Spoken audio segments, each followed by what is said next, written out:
So, welcome to another episode of the Via VHS Retro Movie Podcast. You're coming here tonight for the one thing that you expect from Via VHS. That's Blaxploitation. Because when you see us, Oh yeah. you know, it's the first thing you're like, these guys know about some Yeah, it's just Dolemite.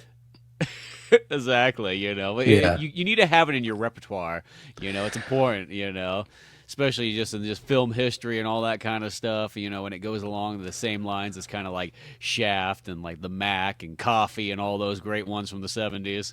Shaft. Yeah, I feel like I should have had some like funky music to kind of start the show with. Like the regular synth wave vibes just aren't feeling it tonight. I need some via VHS. You know, Maybe we need a theme just for when we do 70s movies. yeah, maybe motherfucking VHS. Um, Oh yeah. oh yeah. Yeah, this movie's black. It's pretty black. It's this. I've been wanting to see this for years. When I was working at Alamo the last time, is when they did that brief run of the Eddie Murphy "Dolomite Is My Name" movie. Yeah. Yeah, I kind of just in when watching this and doing some research, I was like, oh, that sounds interesting. I didn't know that movie came out, but it's one of those Netflix ones. So it's like a lot of yeah, times those movies, I always feel they get kind of lost in there. It's like if you don't catch them right when they pop up on there, it's like next thing you know, they're like pushed down the list and everything like that. But I put that on my list to watch because I'm like, oh, that sounds actually really interesting. And Eddie Murphy playing Rudy Ray and everything like that. That sounds like a cool combo. yeah. It was definitely his. You know, I want an Oscar bid. Yeah. Which I mean is fair, fine. And I saw bits and pieces of it. It was pretty good. But I never got a chance to sit down and really watch it. So then, of course, Dolomite's been on my list forever. And it's little further back than we usually go on via VHS. But when you mentioned it the other day, I'm like, it just feels right. Yeah. You Well, know? plus, me personally, I always need a '70s movie thrown in there every once in a while. Yeah. I feel it feels wrong if I don't get something from the '70s, here and there.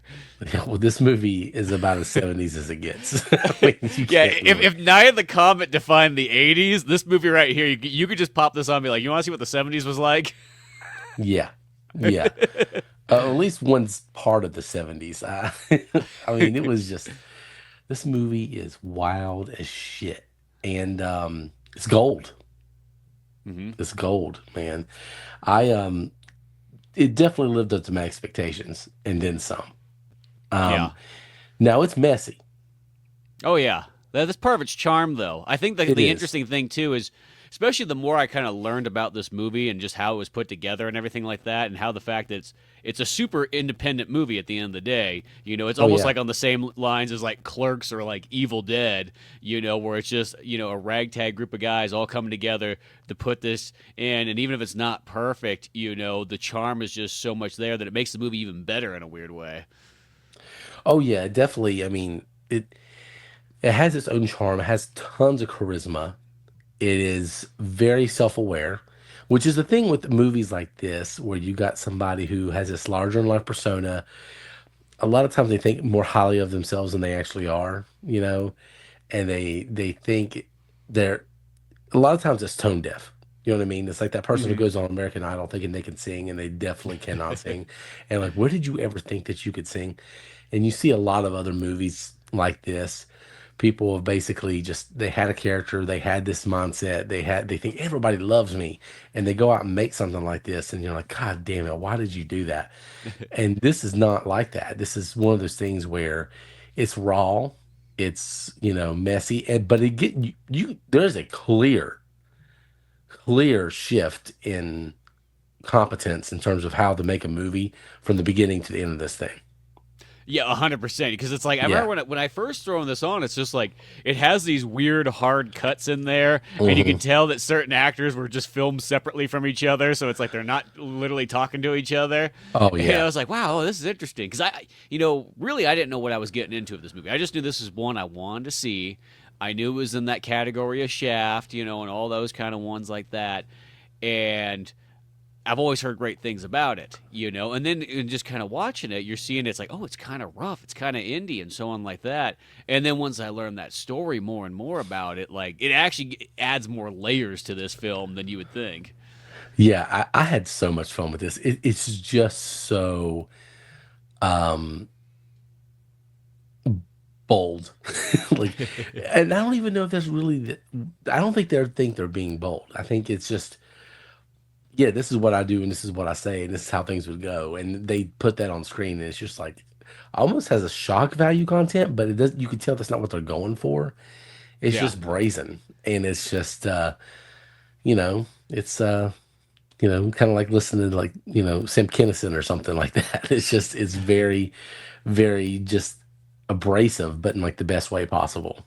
Yeah, well, it feels like this is just Rudy Ray Moore. Like his comedy was just like, in a sense, hardcore, and just maybe Yeah. like one of the first guys to come out and do it. I know you got like Red Fox and everything around the same time period too, and just the fact that this is what I do, and he self-produced all his own albums, like because nobody would put those together, so he had to do it himself. And then when he wanted to do a movie, of course, nobody would give him the money to do a movie, so he just funded it himself, and just got people that he knew to come by and shoot it, and write it and hang out together, and just mix match of friends and just like young filmmakers and film students and so on like that, and just this like collaboration of everything coming together. Yeah, it's got like the roughness and the edge of like a Richard Pryor thing, but what's interesting about it is like it's raw like that, but then it's also like a quintessential folk legend. Yeah, And it's very mythological and it's very just, larger than life. And they kind of created like a superhero almost. Not, I mean, we're definitely a folk legend, the yeah. Dolomite. And it's like, it's something just very, very, very unique. I see why, this movie's 51 years old almost now. And It's people are weird to still, think. I mean, a movie like this that's 51 years old, made the way it was made, should have faded into obscurity by now. Like nobody would talk about it. But this thing is just so like unique, such a diamond in the rough that people, here we are 51 years later, this little indie film, we're still talking about it. Yeah, because it sounded like it was made for like 100 and like either 100,000 or Dollars, $120. $100. Yeah, it looks like that. And then I think it made like 12 million plus dollars. So like, talk about a return on investment. Oh yeah. Movie made a lot of money, and I don't know how much of that is like, later viewings and it's been shown. I know Alamo showed it not that long ago. I think when the Eddie Murphy one came out, I think they showed it. Yeah, I can Um, see that. yeah, so I mean, it's one of those things. It makes the rounds. I have a feeling that this is something that Tarantino has reviewed on his. And I almost went and listened to that episode. I don't even know if that episode exists. I don't know if he's reviewed it on what's it? What's the show's called? Oh gosh, it's how am I drawing a Oh blank what it damn! is? It's them Yeah, sitting around watching VHSs that Tarantino bought from the store. yeah. This is literally the inventory from the store they worked at. It's Yeah, really really cool. it's the Cinema coolest. It's the Treasure, thing that Cinema. everybody wishes they could have done, but nobody had that Tarantino money in their back pocket Yeah, to actually be able to do it. yeah. I mean, credit to Avery too for keeping track of all that stuff, and Yeah. but yeah, this is I feel like one that definitely you could see it influenced a lot of Tarantino stuff. A lot of I mean, I'm sure any like black comedian coming up through the day has looked up to this. You know what I mean? Well, and Um, Rudy Ray Moore is almost kind of like proto rap. Like he's almost because he's yeah, got this yeah, kind of poetry, almost like slam poetry thing going on. That was like his whole style and whatnot. But when you kind of look at it, you go, it literally is like the origins of like rap music and so on like that. You can kind of see where this is building up into that. yeah, yeah. There's just some that I want to talk about that because I will say that when he started breaking out into the first like little poetry story, I guess you would call it about the Titanic. I'm like, oh, this is gonna be like a 30-second joke, and then he keeps going. I'm like, oh, I'm gonna hate this, and I loved it. I didn't when it was over. I was like, oh, I didn't want this to end because it was just, it's a weird thing to be in the movie, Yeah. but it does so much for the character, and like everybody, loves this guy. He's like, he's a legend. He's. Well, and I think that's the thing too. That like the more that you knew of this guy's albums and everything like that, that stuff would seem more natural. Like, oh, that's what he always does on his albums and so on like Yeah, that. It's the same yeah, way that like the character of Dolemite, like when you if you just watch the movie by itself without any context, this movie almost feels like there was other Dolemite movies. Like yeah, you almost yeah, feel yeah. like you're missing out on something. Like, wait a second, like they talk about this character like I should totally know who he is. You know. Well, that's the best way to build up a myth, I think, is Hmm. to you enter into a world where it's already lived in and people already kind of worship this guy and already like you could tell there's a backstory. He's always referenced like there's so much lore that everybody else knows. And then you can use those stories to catch up and build the mythology, but it's already established. And so that's pretty cool. But we're gonna do a very brief, very, very mild tale of the tape, and then we'll get to our rewind review.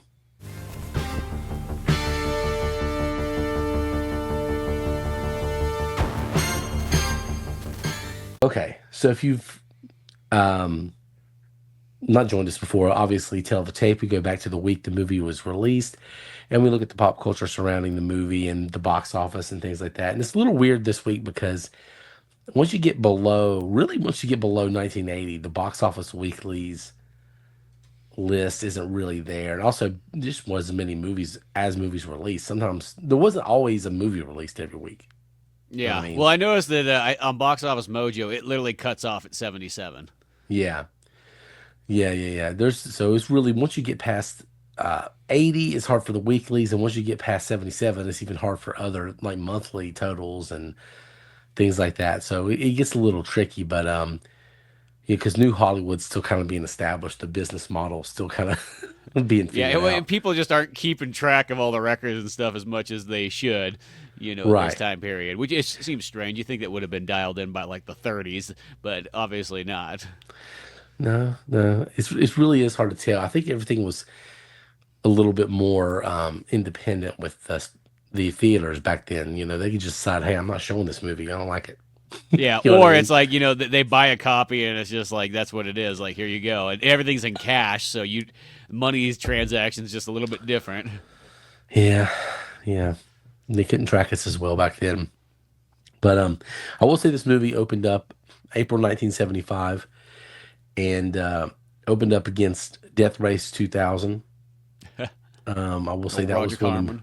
Yeah, some Roger Corman in there. So we're already in that kind of dirty, grimy, 70s, kind of The Grindhouse era in a sense. grindhouse filmmaking. But this is Blaxploitation, but there's some overlap for sure. Yeah, well, I feel like that kind of like a grindhouse theater is what would show everything from like kung fu movies to like horror movies, the blaxploitation movies, and all like the extra genre films that are not your Yeah. standard Hollywood affair. And one thing I loved about when I was working at Alamo, they have a lot of crazy movie posters, but they had a lot of blaxploitation movie posters. Which are One some of of the the pa- best posters. They're so oh good. yeah, Like, especially like Dolomite. Like, you just that cover's so badass. oh yeah, well just the name is hard as shit. Yeah. Dolomite sounds like something I'm going to spread on toast, but also sounds like something that would kick my ass. Sounds like toast that could kick your ass. Yeah, toast that could kick your ass. We should be in marketing, but we're not. But yeah, Dolomite. I mean, yeah, the whole everything about that era like is so cool. I mean, the music is so good at that era. Mm. It's kind of peak America, really. Yeah.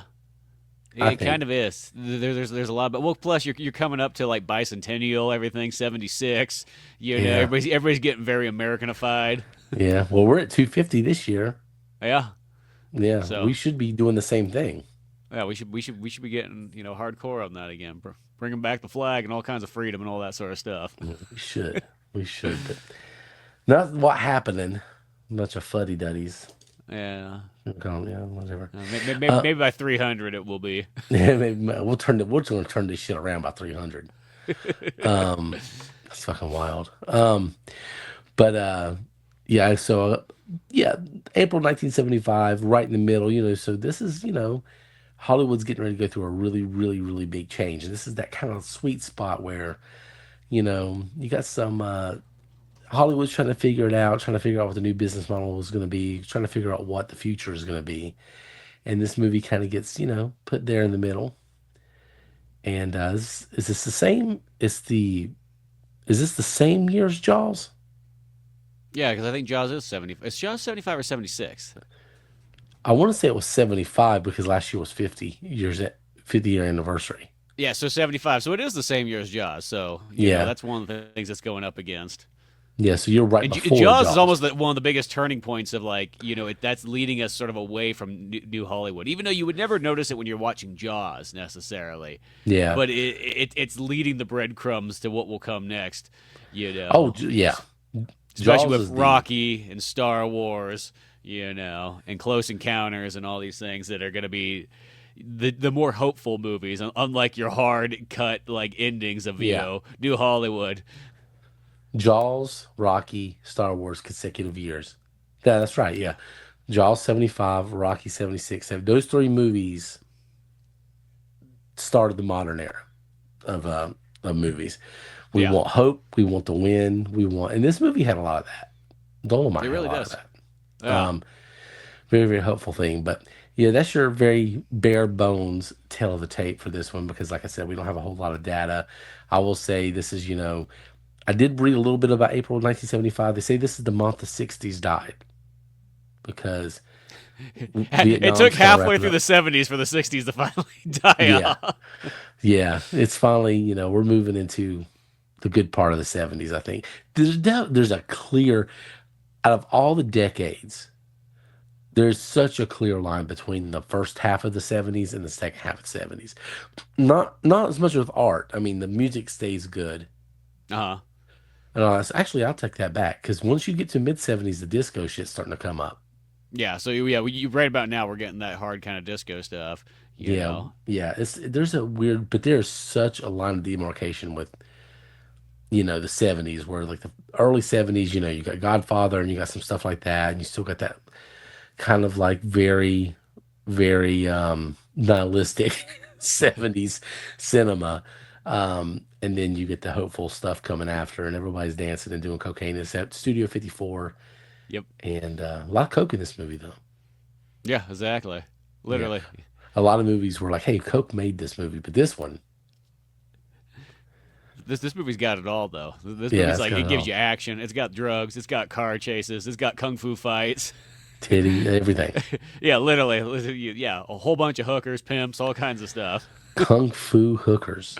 Yeah, exactly. When you have a movie that could be named that and it's not, You and better for have a good title reason. like Dolemite.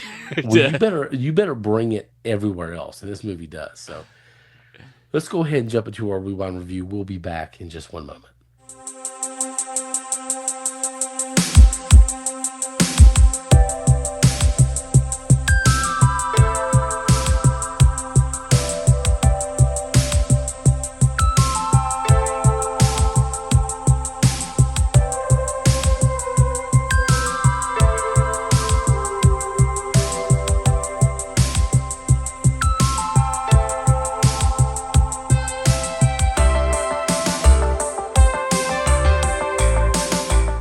Okay, so our white asses finally, a couple honkies, finally decided to watch Dolomite. Been waiting for years. First time view for both of us, right? Yep. Yep. Yeah. And yeah, this movie I knew it was going to be wild. I because I'd seen just a little bit of that Eddie Murphy thing to know this movie is crazy. But the thing is, when I watched the Eddie Murphy movie, which is called, I think, My Name is Dolomite, Yeah. I didn't get to watch all of it, so it was hard. I couldn't tell when watching it if what the context was, if it was like showing Rudy Ray's life or if it was showing stuff in the movie.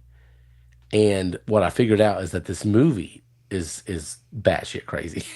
It really, really is. And what a legend. Oh yeah, 100%. And what I'm thinking that Eddie Murphy one is like a biopic. If I had to guess, it goes through kind of like Rudy Ray's life, and then the Dolomite's probably like the dead center, like the big part. And then it has this Mhm. kind of post, like what happened afterwards, all that kind of stuff. Yeah, it was. I think about how and why he wanted to make a movie and the process of making Dolomite and how you get that together because it really does at the very beginning of this movie um, starts like just like a school film project. Yeah. You know what I mean? It- It, that's what it feels like. It feels like it's a college movie. Is the yeah, best way. Like something you would make in college. It's like how this movie kind of feels. except everybody's in their 50s. Yeah, except for it says it's a bunch of older guys doing it. Yeah, yeah. Well, I mean, it's hard. Some of them, everybody looked older in the 70s, but I mean, I think Rudy Ray's pushing 50 Yeah, I think when he's this like is made. 46 or something like in this movie, you know. Yeah. Yeah, so I mean, it's a bunch of older guys getting together and making stuff, and it starts very just almost like almost like a porno. Like it's just very like blocked poorly. The lines you can't hear what they're saying to each other. The cadence in which the lines are being delivered are rough. Like the edits are rough, and I like the charm of it, but at first I'm like, this is going to be too rough to really enjoy. But it gets it gets way more cohesive very quick. Really, Yeah. once Rudy like Dolomite gets out of prison, from that moment on, the movie kind of changes. It actually feels like a movie at that point. Yeah, Um, I agree there too. You know, it's like it's almost like they learned how to make the movie like while making the movie, and yeah, it's just like they learned fast too. yeah, we learn really fast. Here's the thing you got to know about Dolomite. If you are a fan of shit talking, if you are a fan of people just running their mouth at each other, cutting each other down, talking some shit, and saying the wildest stuff, like real, raw and real, you know, like what's Queen Bee when he gets out Yeah, of prison and they're talking about the financial situation. She goes, "Yeah, we had to steal puss on the corner for." I'm like, "Oh damn!" Like, and but everything's said in such a casual way, like that's just how they talk. yeah, But man, the shit talking is so good in this movie. so I good. mean, and the way they say motherfucker, like Samuel Jackson hadn't perfected the on-screen motherfucker yet. You know what I mean? And so Yeah, they're really trying to nail it down, and the emphasis is weird in different spots. But let me tell you, it is it is high class shit talking. You won't find another movie with better shit talking than this one. no, I agree. I feel like this one goes hard on that, and just like the lines, it's especially Dolomite has himself and whatnot. It's just they're fantastic. Oh, it's amazing, and I don't want to go through the whole plot of the movie, but I'll just kind of set this up. Dolomite at the beginning of the movie is framed. Okay, Yeah, he's the baddest motherfucker on the fourth ward. Okay, he runs the fourth ward, but it kind of seems like people like that he keeps things in check.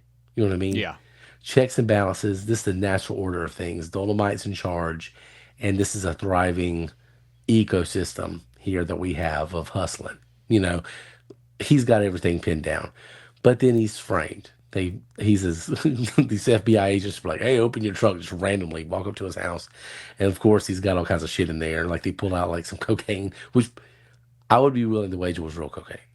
it might be. Yeah, I mean, if I was betting on this, I would bet that it was real. Which is Well, because well, this movie has that thing where, like, like I feel like when they're making it, like they're putting real stuff together. Like that's how they look at it. Like, well, yeah, if you're gonna have a scene of cocaine in it, you better have cocaine in there. Like why would you yeah, get I fake mean, stuff? yeah. Now the time he dumps it on the cops, I'm gonna say that's baby powder. You're not letting all that go to waste. Yeah, You know, that's against the film's budget right there. But yeah, so he's framed and he starts off in prison. And one of the first things you hear in the movie is like, "Hey, Dolomite, Warden wants to talk to you." So what's this rat soup eating motherfucker? Like, God damn. Like, like, okay, is this what this movie's gonna be?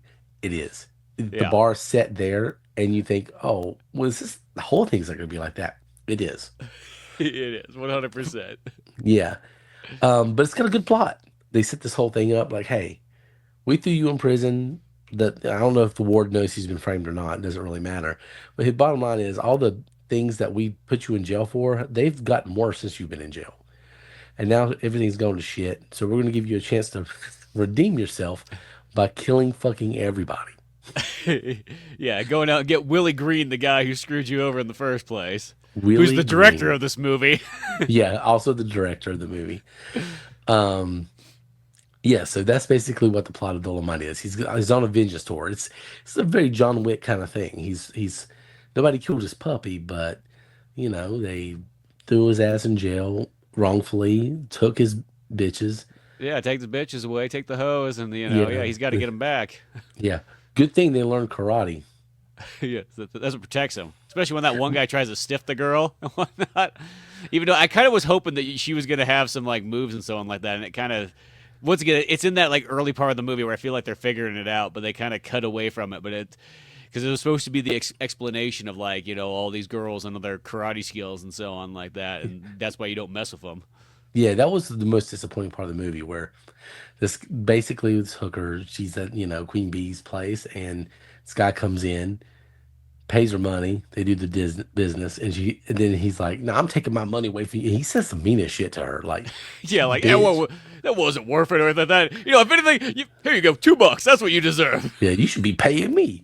You should be paying me. Yeah, Here's $2. Wash yourself up next time." I'm like, "God damn." But then she kicks his ass. But you would think they're either going to show it, or if they're not going to show it, they're going to have this thing where you hear the fight going on in the other room, and then like Queen Bee's looking like, "Damn," you know. But none of that happens. But it's none of that. That was like the one part I was kind of bummed at because it was building up because I'm like, oh shit, here's gonna be these like hookers kicking ass, and then oh, he definitely deserved to have his ass whooped. oh yeah, 100%. And Yeah, he he did. fought. We just nobody got to see it. Yeah, yeah. He ended up in the hospital. I think she said he's still in the hospital. Yeah. Um, so yeah, she fucked him up pretty good. But yeah, so Dolomite's been in prison. The warden says we're letting you out to straighten up the fourth ward. Essentially, is what he's out for. Prove your innocence. And then from then on, it's just a bunch of players. You got Willie Green. He's kind of the one who's taking all the business, and he's in league with the mayor. And there's like this shady reverend, which that plot didn't really.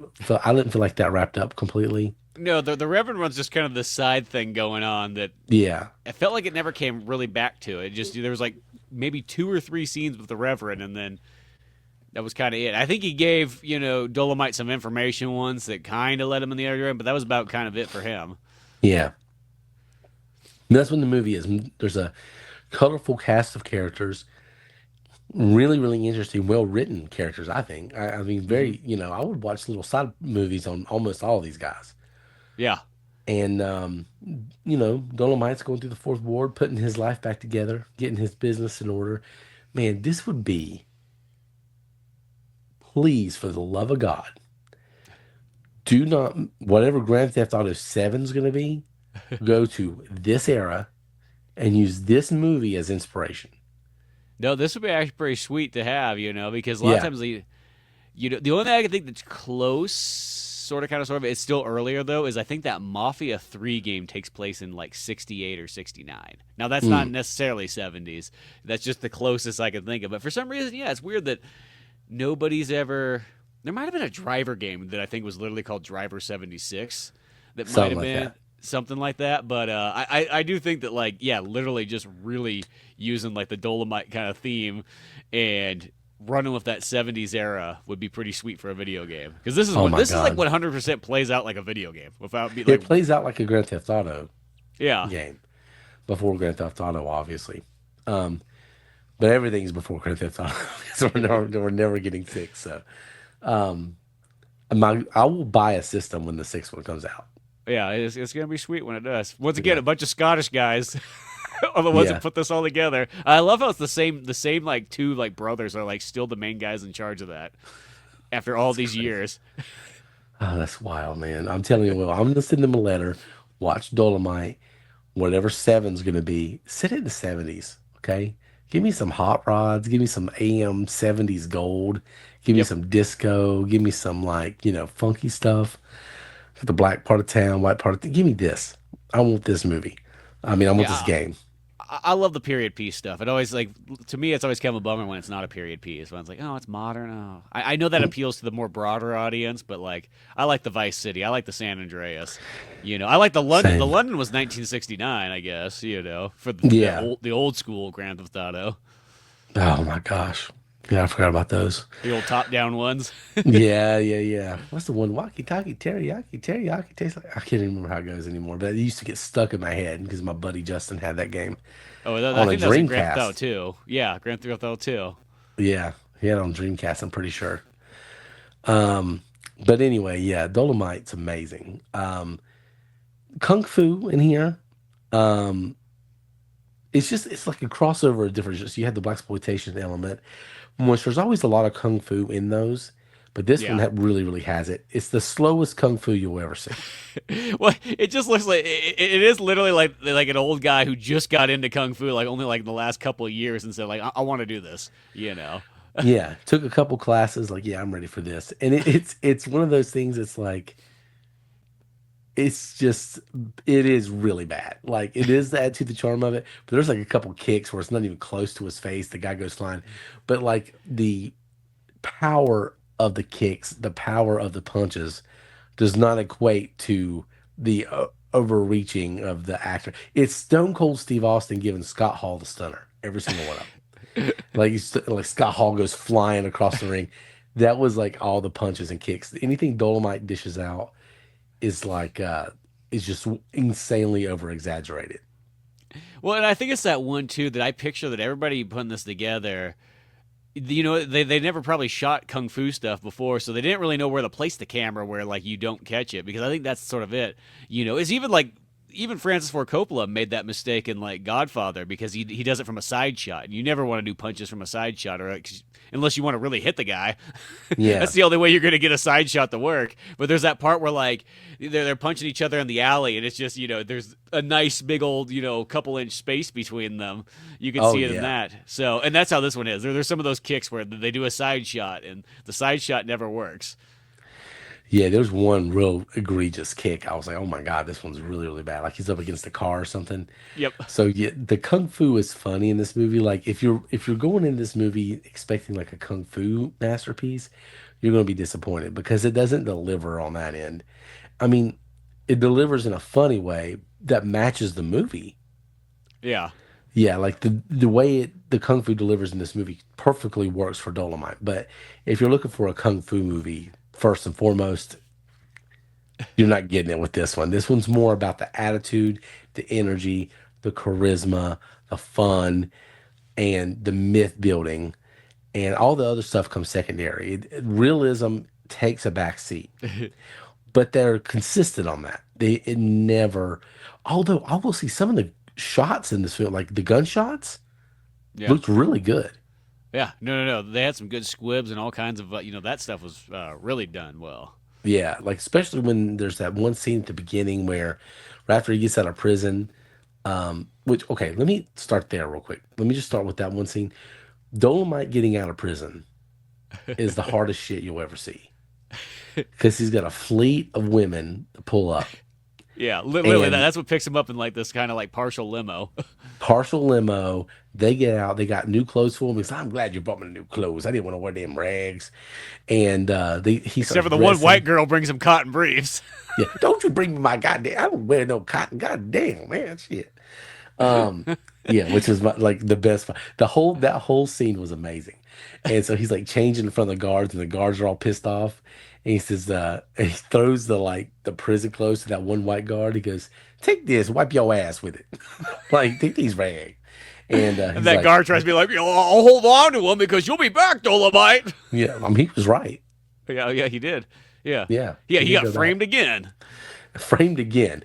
Playing playing dominoes, which one little side also thing, that guy's building that dominoes tower, and the one guy comes in to talk to him, and they're just talking for a second. All right, Dolomite, you're free to go. He goes, all right, let's leave, and then he just knocks the guy's playing dominoes. Like, what a dick move! But I It love that. wasn't that the FBI dude? Yeah, yeah. Yeah, who's the screenwriter of the movie? Oh, really? Yeah, I like that. Yeah, Yeah, that's kind of the cool thing is this movie's all like everybody's like they're doing double duty on everything. I love it. Let's be resourceful. Yeah, Have the people who are creating the movie act out the movie. I'm yeah. pro that in any sense because they have the vested interest in it. Sometimes you don't have to be a good actor. No, you First of all, just you gotta. acting's overrated anyway. Yeah, let's be well because it's that one that like I hate to sort of say it when it comes down to a movie, like literally the acting, unless you're doing a drama, maybe, is Yeah. kind of like the everything else might outweigh that. The action can outweigh it. The set pieces can outweigh it. The story can outweigh it. The acting's almost more like the icing on the cake at the end of the day. Yeah, the icing can go really far.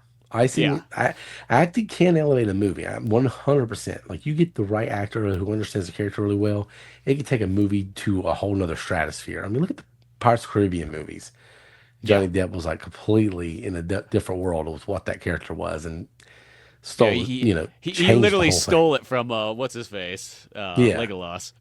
yeah. That I always feel like that movie was like geared to be a Legolas. So I'm gonna try and blank on his name right now, but Legolas. Oh, you talking about? yeah, Shit. Why am I? Why can't I think of his name either? yeah. Well, whatever. The movie was 100% geared towards Orlando being Bloom. Orlando Bloom. Like he was supposed to be like the main runner of it, and Johnny Depp was supposed to be the side character, and then Johnny Depp just literally overshadowed him right off the bat. Yeah, right away. And Dolomite is that kind of character where it's larger than life. It's just a crazy persona. But Rudy Ray, he understands it. He's the one who kind of built it. Like somebody brought it up at a party and then he took it, made it his own thing. But Yeah, like he understands what it is and lives it up on screen. But yeah, when he gets out of prison, they bring him his clothes and everything. Absolute gold, talking shit to everybody. Knowing he's only served 2 years of a 20-year sentence. The guards are pissed. yeah. You know what I mean? The other inmates are making cat calls to him. Oh yeah, yeah, it's crazy. Like, get him Dolemite. And he's like, yeah, well, we're just gonna rot in here, but you go have fun, man. I said, we're just gonna stay in prison. Well, that's that thing. It's like, okay, so he gets out, he's literally in the car. He's got all the gals with him and so on like that. And of course, like 2 seconds out of getting out of prison, he's already got somebody tailing him who's getting ready to like literally kill Dolomite. Yeah. Well, he's so sure of himself. He doesn't worry. He doesn't. He's a stone cold motherfucker. He don't care. Yeah. You know.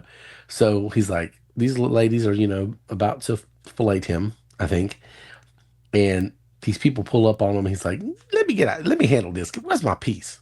And he gets out the car and just lays waste to everybody. And those were some really good gunshots in there. But Yeah, like, well, he comes with this big old machine gun and stuff like that.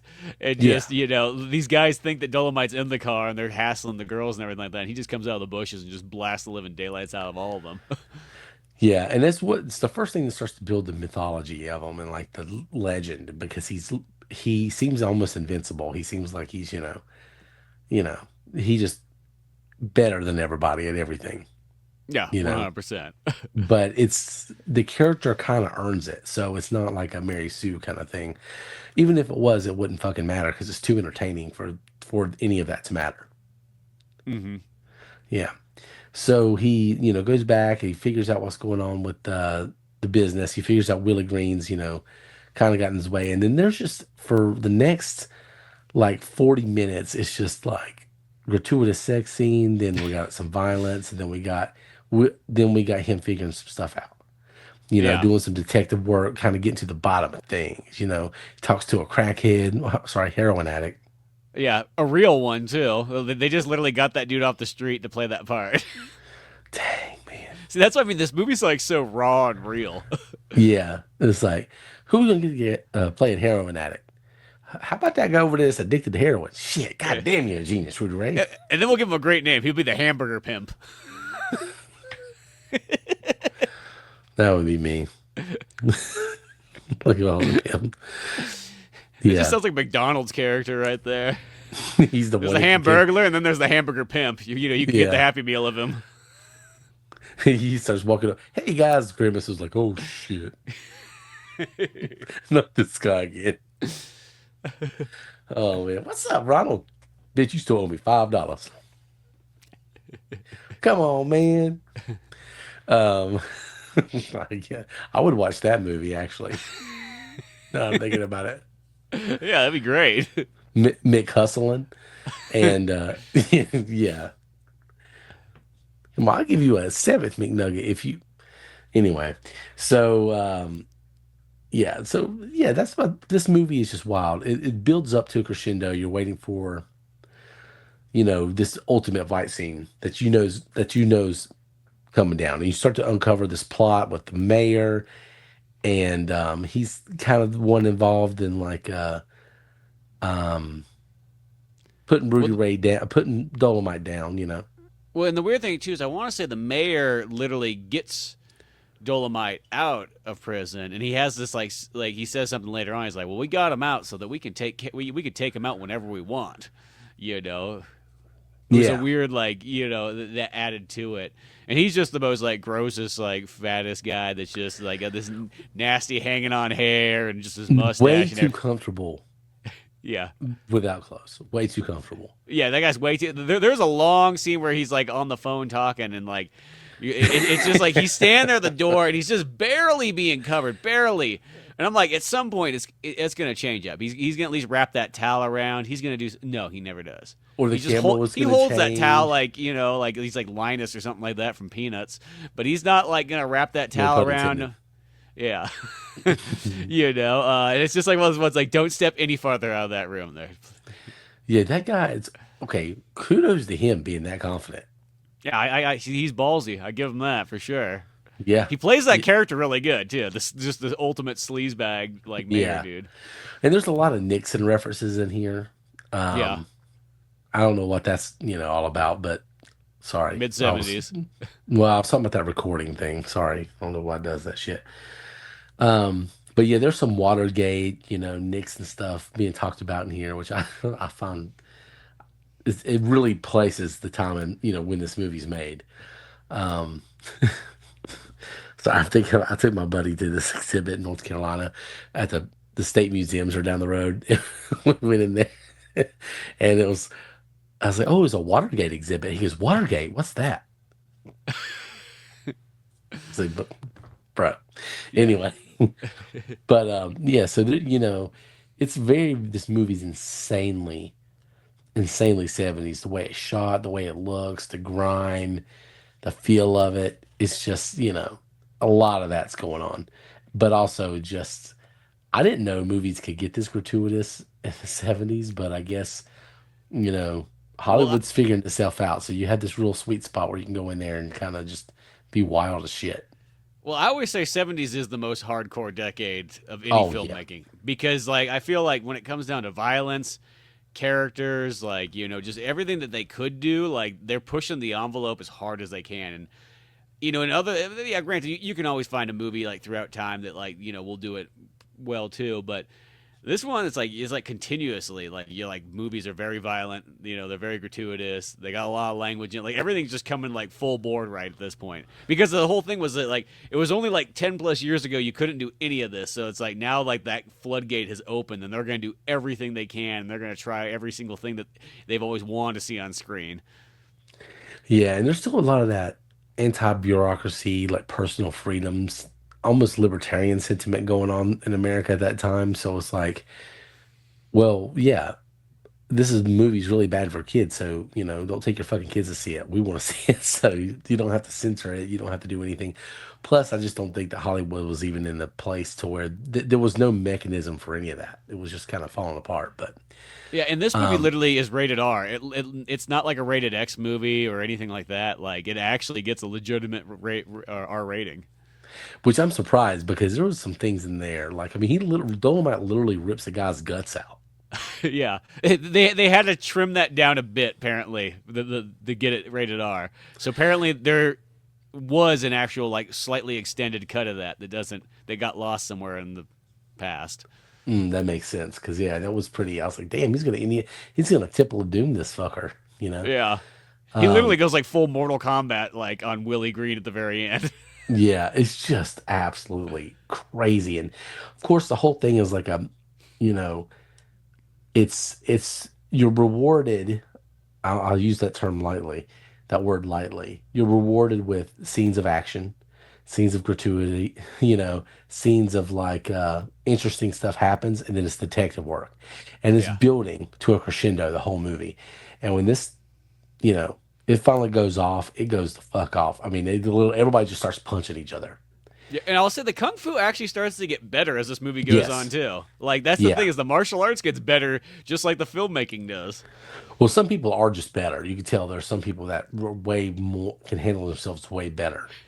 Well, that's the thing is that, they hired some like professional guys. I think one guy in there's an actual boxer and everything like that too, and some karate masters and so on. Like one dude I think worked with Chuck Norris.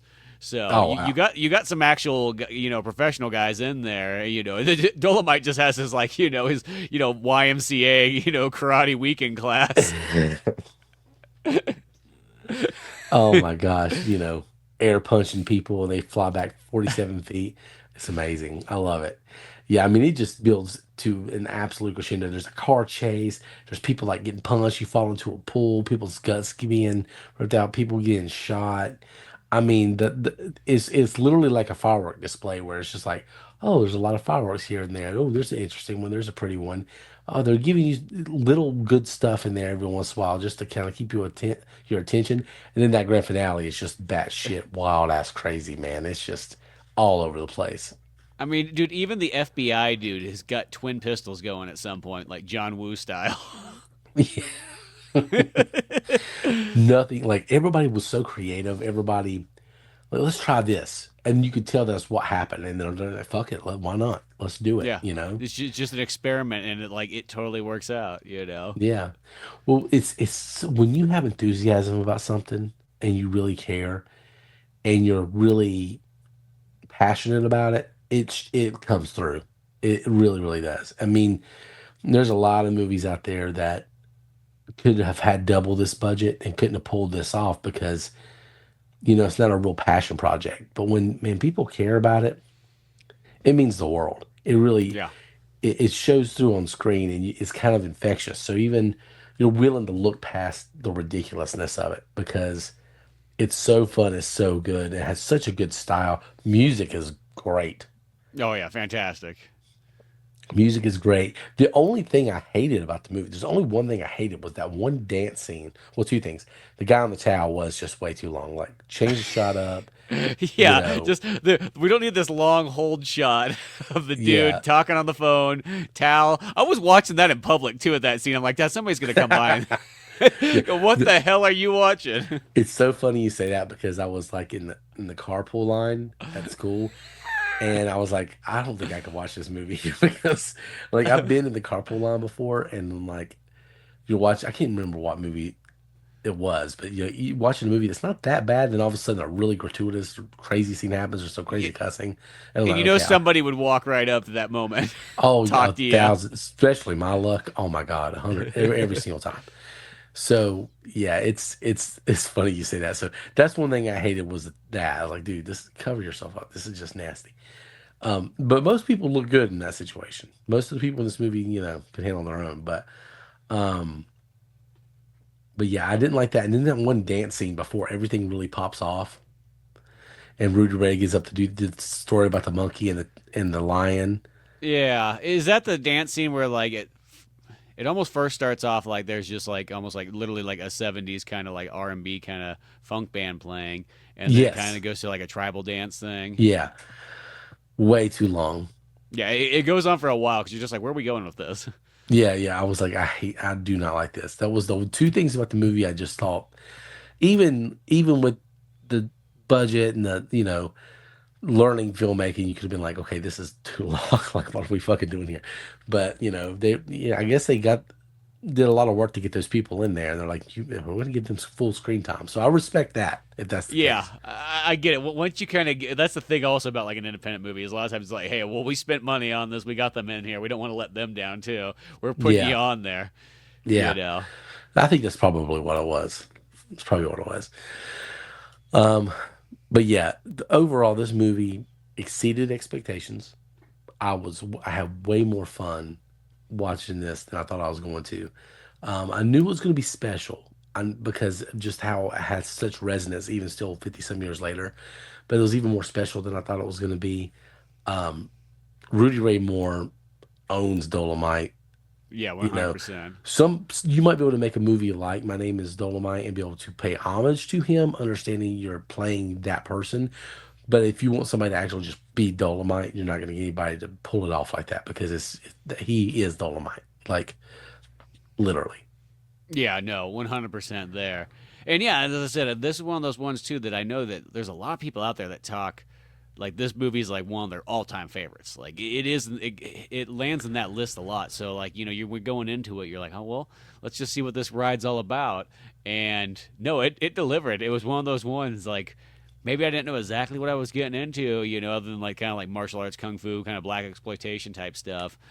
But as it kept going on, it's just like it's just entertaining, and especially the more I learned about because it gave me like in a weird way like a lot of like the Clerks kind of vibes because I feel like that's how Clerks is too. Like the Yes. more you know about Clerks, the better that makes that movie because when you know the whole experience of everything that goes through into it, you enjoy it much more. And I think the same thing I would say Evil Dead's the other way too. Is I think that's why I love Evil Dead 1 so much is because I just know all the stuff that goes into it makes for such an interesting experience.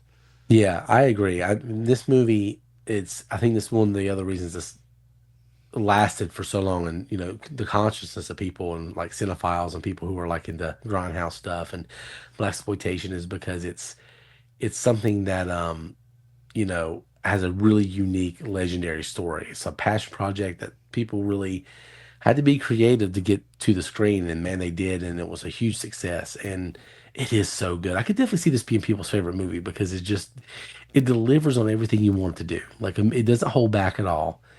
And you're like, I want to see a character do this, and it does it. And then it does Yeah. things that you wouldn't even expect a character to do. It's just unbridled fun. Like, why hold back? Why be reserved? Say the crazy shit, So, fun Yeah, movie. just the lines are so good in it throughout it, and I think the fact that like this movie, even if like some of the scenes where it's like like the some of the kung fu that are kind of a little bit weak and don't really hit, they still work because you're like they gave it the effort, and I like that part about it. The effort was there, and I don't care if it didn't really work out like in the long run, like how they probably pictured it like on script, you know. Because that's the part you Yeah. probably wrote that out like, oh, this could be a badass kung fu scene, and then you see it, and once it's all said and done, you're like, oh, that didn't look the way I envisioned that in my mind. But it No. works in a weird way as just the movie experience part of it. Yeah. Yeah. This was a fun thing. I loved Dolomite. If you've never seen it, I watched it on Amazon Prime. That's where it's at right now. Yeah, Um, I saw it was on Amazon Prime, and I also saw that it was also on YouTube if you so desire, oh, you there you go. know. And I know that like this movie, like they always talk about like there's some goof ups that kind of happen where like the boom mic pops up in it like multiple times and so on. And realistically, I actually did not catch that. I I didn't either. learned about that later on, and I think some versions, like when they put it out on VHS back in the day, they put it out on like a full screen version. So instead of being cut for like your 166 or 178 that they probably had it, you had this extra section, so it left in all the stuff that was supposed to be cut off for the widescreen, and so you had the boom mic was very prominent. Hey, we're figuring this out as we go, and you're just gonna let it go. Yeah, Um, and but I like how the joy now is that I think Vinegar Syndrome put out like a really good version of Dolemite on 4K or Blu-ray, and so it has like the pristine version, and then it has a bonus feature that's called like the boom mic version that oh, gives you the really? full screen one. I like that. I like that. Yeah, I Yeah, always love that too when they're able to put those other versions out there. You know what I mean? yeah, and we can't get a butthole cut of cats. No. Yeah, gosh. Well, thank y'all for listening to this review. I'm gonna have to cut it shorter, y'all, because somehow my battery's draining. I'm getting this weird thing where it's going off. But thank y'all for listening. Yeah, I had fun. Watch Dolomite if you've never seen it. Go on Amazon Prime. Go on YouTube.